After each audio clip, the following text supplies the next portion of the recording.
Episode number 4 की शुरुआत होती है और हमें दिखाया जाता है कि सुमो जो है बाइंग को काफ़ी ज़्यादा अवॉइड कर रहा होता है। बाइंग जब यू से पूछती है कि सुमो कहाँ पर है, तो यू कहती है कि उसने साइड हॉल में वॉलंटरली काम करने का डिसाइड करा था। नॉर्मली कोई भी वर्कर वहाँ जाना नहीं चाहता, वो मेन हॉल को ज़्यादा प्रेफर करता है, लेकिन सुमो ने साइड हॉल को चूज़ करा है। रात का सीन दिखाया जाता है जहाँ पर बाइंग और सुमो दोनों सो नहीं पा रहे थे। बाइंग को लग रहा था कि सुमो से अवॉइड करने की कोशिश कर रहा है, और सुमो जब से उसे पता चला था कि क्राउन प्रिंसेस और कोई नहीं बल्कि बाइंग है, तो उसने डिसाइड करा है कि वो वहाँ से चला जाएगा। खैर दोनों को नींद नहीं आ रही थी, तो सुमो बाहर जाके एक प्यारी सी धुन बजाने लगता है। बाइंग को भी नींद नहीं आ रही थी, इसलिए वो लाइब्रेरी की ओर जा रही होती है, लेकिन रास्ते में उसे सुमो मिल जाता है। वो सुमो को लेकर लाइब्रेरी में चली जाती है और कहती है कि ये जो मिरर टावर का प्रतिबंधित क्षेत्र है, यहाँ पर बिना परमिशन कोई आ नहीं सकता है। मुझे नींद नहीं आ रही थी, इसलिए मैं यहाँ पे आई हूँ, क्योंकि मुझे बुक्स जो है डिस्ट्रैक्ट करती हैं। वहाँ पर कुछ BLUC की पिक्चर्स थी, जिन्हें देखकर बाइंग कहती है कि ये सिर्फ पिक्चर्स हैं, लेकिन BLUC से कहीं ज़्यादा सुंदर है। क्या मैं ठीक कह रही हूँ ना? तो सुमो कहता है कि मैंने कभी BLUC नहीं देखा है, मैं यहीं पे पैदा हुआ हूँ। इतने में वहाँ पर प्रिंस जानवान आ जाते हैं, क्योंकि उन्होंने लाइब्रेरी का डोर ओपन देखा, तो वो एक्साइटेड होकर लाइब्रेरी में एंटर करते हैं कि भाई इतनी रातों कौन है जो पढ़ाई कर रहा है। सुमो अपनी इनविजिबल शीट का यूज़ करके बाइंग को छिपा देता है, लेकिन जैसे ही वो बाइंग के करीब आता है, उसकी दिल की धड़कनें काफ़ी तेज़ हो जाती हैं। अब वो किसी तरह से जानलान को डिस्ट्रैक्ट करके बाइंग को वहाँ से भेज देता है, लेकिन जानलान सुमो को रोक लेता है। वो कहता है कि तुम यहाँ पर क्या कर रहे हो? लेकिन सुमो की शक्ल देखते ही कहता है क्या तुम वही हो जो स्टार ओशन कोर्टयार्ड में थे और उस लड़की को बचाया था? सुमो कहता है कि हाँ मैं वही हूँ, लेकिन तुम यहाँ पर क्या कर रहे हो? ये प्रतिबंधित क्षेत्र है। यहाँ सुमो को जानलान के क्राउन प्रिंस होने का पता चलता है। जानलान काफ़ी ज़्यादा क्यूरियस था, क्योंकि वो क्राउन प्रिंसेस के बारे में जानना चाहता था, इसलिए वो सुमो से पूछता है कि वो कैसी है, क्योंकि मेरी उसके साथ शादी होने जा रही है और मैं उसके बारे में जानता नहीं हूँ। मुझे ये सब करना पड़ रहा है क्योंकि हेवन रिंग और अर्थ रिंग दोनों कपल्स हैं। तो सुमो कहता है कि तो तुम इसे एक्सेप्ट करो ना, टेंशन क्यों ले रहे हो? और वहाँ से चला जाता है। वापस जाते ही बाइंग से मिलता है। बाइंग कहती है कि तुम वहाँ से निकले कैसे? तो सुमो कहता है कि वो जानता था कि मैं आपका आदमी हूँ, इसलिए उसने मुझे जाने दिया। अब बाइंग कहती है कि तुम मिरर टावर में क्या कर रहे हो? यहाँ पर तुम्हारा आने का कोई रीज़न है क्या? तो सुमो कहता है कि मिरर टावर के में कोई है जो मेरी प्रतीक्षा कर रहा है, मेरा वेट कर रहा है, इसलिए मैं यहाँ पर आया हूँ। और वो उसका शुक्रिया अदा करता है क्योंकि उसने उसकी आंखों को क्योर करा था। और अब दोनों वापस सोने के लिए चले जाते हैं। बाइंग को नींद नहीं आ रही थी, लेकिन सुमो और ज़्यादा टेंशन में था। उसने डिसाइड करा था कि वो जितनी जल्दी हो सके वहाँ से चला जाएगा, लेकिन यहाँ हमें एक और कैंडिडेट का जो है रियल फेस देखने को मिलता है। वो थी यू। दरअसल यू भी सुमो के साथ ही मिली हुई थी। उसे भी लॉर्ड जॉन ने भेजा था ताकि सुमो की हेल्प की जा सके। सुमो को मेन हॉल में एंट्री देने वाली बात हो या फिर बाइंग का डंक होने वाली बात, ये सभी सारे के सारे प्लान यू की देख रेख में सफल हो सके थे। इसके बाद हमें नेक्स्ट डे का सीन दिखाया जाता है, जहाँ पर क्राउन प्रिंस जानलान काफ़ी ज़्यादा टेंशन में थे, क्योंकि जब उसे वो सुमो से मिले थे उन्हें उसकी बिहेव में कुछ बदलाव लग रहा था। क्योंकि जैसा कि स्टार ओशन कोर्टयार्ड में था वो वैसा नहीं था। जैसे ही हाई प्रीस्ट वहाँ पे आते हैं, वो उनसे पूछता है कि श्वानशान के जो जल मानव है वो यहाँ पर क्या कर रहे हैं। अब हाई प्रीस्ट उन्हें एक्सप्लेन करते हुए कहते हैं कि 7000 साल पहले जो कॉन्सन के किंग है, उन्होंने उनके ड्रैगन पोर्ट को सील कर दिया था और सी किंग को मार दिया था, इसलिए उनके पास रहने के लिए कोई जगह नहीं बची थी, इसीलिए वो यहाँ पर घूम रहे हैं। जाना कहता है कि मैंने जब यहाँ पे स्टार ओशन कोर्टयार्ड में आया था, तो मैंने वहाँ पर जल मानवों की काफ़ी बुरी हालत देखी है।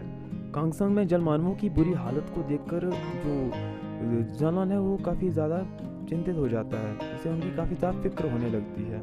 जब वो अपनी वेडिंग ड्रेस को ट्राई करता है, इसके बाद वहाँ पर एक सोल्जर आता है जो कि शीजन का मैसेज लेकर आया था, जिसमें लिखा था कि लॉर्ड लॉन युद्ध में मारे जा चुके हैं और हमें और मदद की ज़रूरत है। ये बात सुनते ही जानलान काफ़ी ज़्यादा गुस्सा हो जाते हैं और उनसे मिलने के लिए जाने लगते हैं, लेकिन हाई प्रीस्ट कहते हैं कि शीजिंग ने ये मैसेज आपको सीक्रेटली भेजा है, इसका कुछ तो मतलब होगा।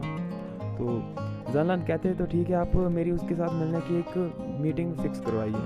अब हाई प्रीस्ट भी मान जाते हैं। खैर हमें रात का सीन दिखाया जाता है, जहाँ पर जो जानलान होता है वो शीजिंग से सीक्रेटली मिलने के लिए जाता है। शीजिंग उसे ये सिटी की सिचुएशन के बारे में बताता है। वो कहता है कि कांगलू के 5 मास्टर में से एक शिपिंग उस आर्मी का नेतृत्व कर रहे हैं और वो कभी भी हम पर हमला कर सकते हैं। हमें जो है और सैनिकों की ज़रूरत है। जानलान कहता है कि ये तुम मुझ पर छोड़ दो, बस मेरे लिए लॉयल बने रहना, और वहाँ से चले जाते हैं। नेक्स्ट डे का सीन दिखाया जाता है जहाँ पर जानलान घुटनों पर बैठकर जो किंग है उनसे रिक्वेस्ट कर रहा होता है, क्योंकि उसे कुछ अपना काम निकलवाना होता है।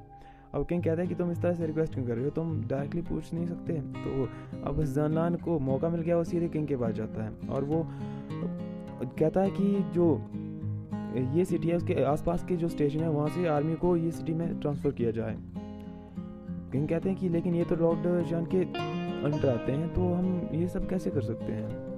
जानलान उन्हें जो है स्टार ओशन कोर्टयार्ड में होने वाले जल मानवों की बिक्री के बारे में बताता है, क्योंकि किंग के काफ़ी ज़्यादा कमज़ोर थे, इसलिए वो इसके अगेंस्ट कुछ एक्शन नहीं ले सकते थे। जानलान उन्हें कहता है कि कॉन्गसंग की हिफाजत के लिए हमें ये फैसला लेना ही होगा। क्या हो अगर कांगलियो की आर्मी जो है कॉन्गसंग पर हमला कर दे तो हमारा क्या होगा, हमें किस चीज़ को फर्स्ट प्रायोरिटी देनी चाहिए। अब वो किंग को एक सजेशन देते हैं कि क्यों ना आप स्टार ओशन कोर्टयार्ड को बंद कर दें और जो आसपास के क्षेत्रों की आर्मी है उन्हें वहाँ ट्रांसफ़र कर दें। ये बात सुन के जो किंग काफ़ी ज़्यादा खुश हो जाते हैं। वो कहते हैं कि मैं तुम्हारे हाथों में कॉन्गसंग को सौंपकर काफ़ी ज़्यादा खुश हूँ।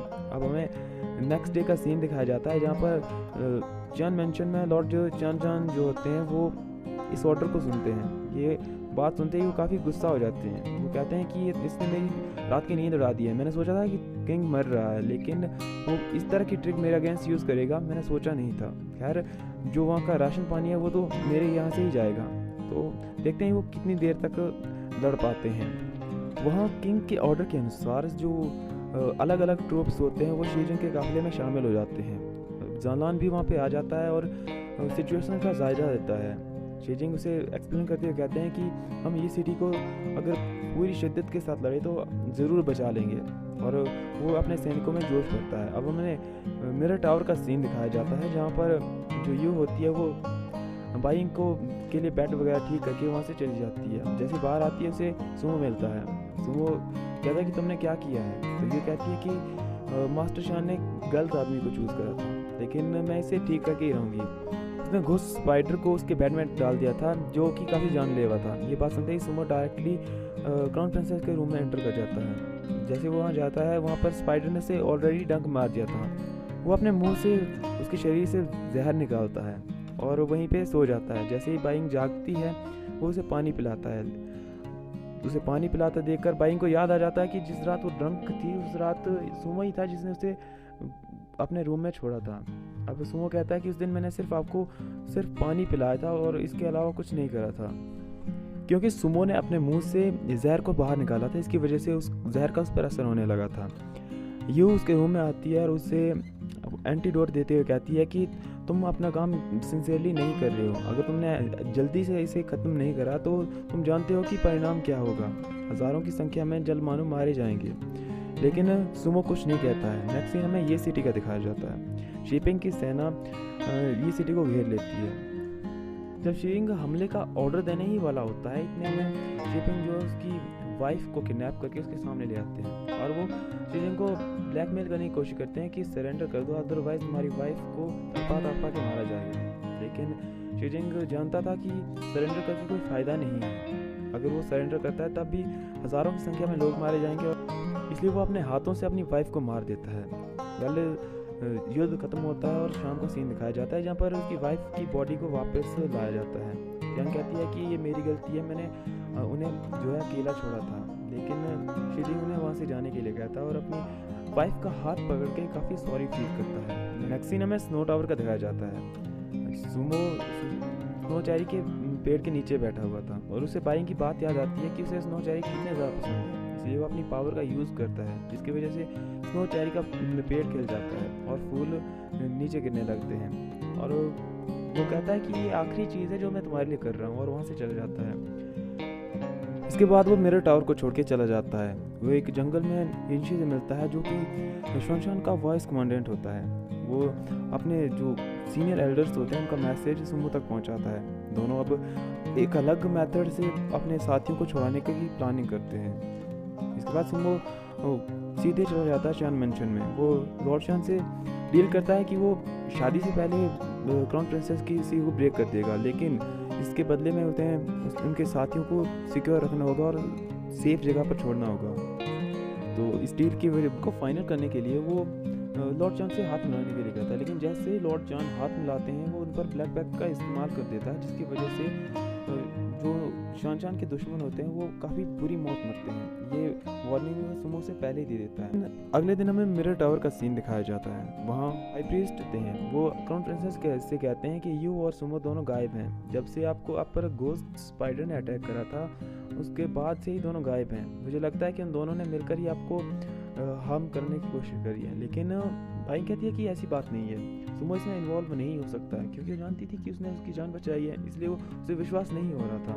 लेकिन हाई प्रीस्ट कहता है कि आपको शायद गलतफहमी हो रही है, मैं इसकी बात की अच्छे से इन्वेस्टिगेशन करूँगा, और वहाँ से चली जाता है। यार जो होती है वो कहती है कि मुझे भी इन दोनों पर शक हो रहा है। जब से जो सुमो होता है वो मेरे टावर में एंटर हुआ था, ये उसकी तरफदारी कर रही थी और उसे आपके करीब भेजने की हर मुमकिन कोशिश करने में लगी थी, और वहाँ से चली जाती है। अब बाइंग उस स्नो चेरी के पेड़ को देखकर कहती है कि सुमो क्या ये तुमने किया है। अब हमें रात का सीन दिखाया जाता है। यहाँ पर बाइंग स्नो चेरी के पेड़ के नीचे बैठी होती है, इतने वहाँ पर याओ आ जाती है। याओ कहती है कि आज फ्लावर फेस्टिवल है और जो भी फ्लावर गॉड से अपने प्यार की विश मांगेगा वो उसकी ज़रूर विश पूरी होती है। भाई कहती है कि आप मेरी मदद करोगे, तो याओ कहती है ठीक है, तो आप कहिए क्या क्या मदद चाहिए। अब वो दोनों जो है मिरर टावर को छोड़कर सीधे चले जाते हैं फ्लावर फेस्टिवल। इसके बाद हमें सुमो और आंट रू का सीन दिखाया जाता है। वो अपने प्लान के बारे में आंट रू से बताता है। उसकी समझदारी को देखकर आंट रू कहती है कि आज के बाद मैं तुम्हें क्राउन प्रिंस नहीं कहूँगी, आज के बाद मैं तुम्हें योर मैजेस्टी कह के पुकारूंगी। चान मेंशन का सीन दिखाया जाता है, जहाँ पर शिपिंग लॉर्ड जॉन से मिलने के लिए आए थे। वो जो ये सिटी में हुई प्रॉब्लम थी उसके बारे में जो है लॉर्ड जॉन से बात कर रहे थे। लॉर्ड जॉन कहते हैं कि उन्हें एक मैटर में शिपिंग की ज़रूरत है। इतने में वहाँ पर एक सैनिक आ जाता है जो कि बताता है कि क्राउन प्रिंसेस मेरे टावर में नहीं है, वो फ्लावर फेस्टिवल में गई हैं, इसलिए लॉर्ड जॉन अपने सैनिकों को वहाँ भेज देता है। वहाँ फ्लावर फेस्टिवल में जब सुमो होता है वो घूम रहा होता है तो उसका एक पाउच नीचे गिर जाता है जो बाइंग ने उसे गिफ्ट करा होता है, और बाइंग भी फ्लावर फेस्टिवल में घूमते घूमते याओ से बिछड़ जाती है। जैसे वो उस पाउच को देखती है उसे याद आ जाता है कि ये पाउच उसने सुमो को दिया था। वो उठाने ही वाली होती है, इतने में सुमो वहाँ आ जाता है और वो एक दूसरे को देख लेते हैं।